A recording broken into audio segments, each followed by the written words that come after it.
Witajte dorochy Lemky.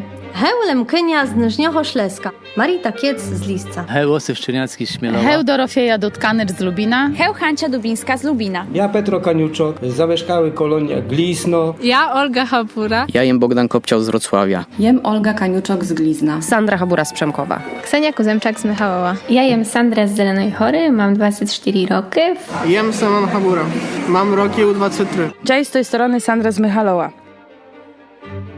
W 21 roці zapisuję się w powseludnym spysi Lemkił jako Lemkynia. Zapisuję się jako Lemkynia. W spysi powseludnym zapiszę się jako Lemkynia, bo ja jem Lemkynia. Jem Lemkynia, w chyży gadam po lemkiłsky i jem z toho horda.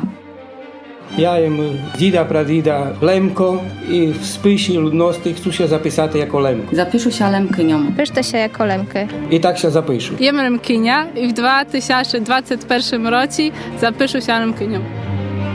Wy Lemkę ciście zapisujcie jako Lemkę. Nie wstydajcie się słowo. Budźcie hordy swojej dostępności. Bo jem horda z toho, że jem Lemkynię. Zapiszę się Lemką, jem hordy, że jem Lemko.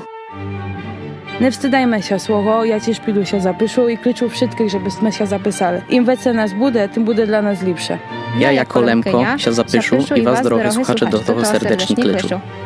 I wy też Lemkę zapisujcie się Lemkami. Bo nasza kultura jest bardzo fajna, trzeba ją kultywować, nie się czego wstydać. Ja jako Lemkynia się zapiszę i was, dorochy słuchacze, do toho serdecznie klyczu. Bo jem Lemkynia. I wy Lemky też się zapisujcie. Bo byłam, jem i nią budu. I was też horiaczo do toho namawiam. I wy Lemky też się zapisujcie Lemkami. Ja, Lemkynia z baby, prababy, zroblu to na pełno i łastiszna to na I wy chwalę. Lemky, jak czujecie się Lemkamy, to zapisujcie się tak, jak sumienia wam podpowiada. Nie wstydajcie się słowo. Wkażmy razem kiłko nas hełje. Jak nie my, to kto? W Lemkach syła. Pyszte się Lemkamy.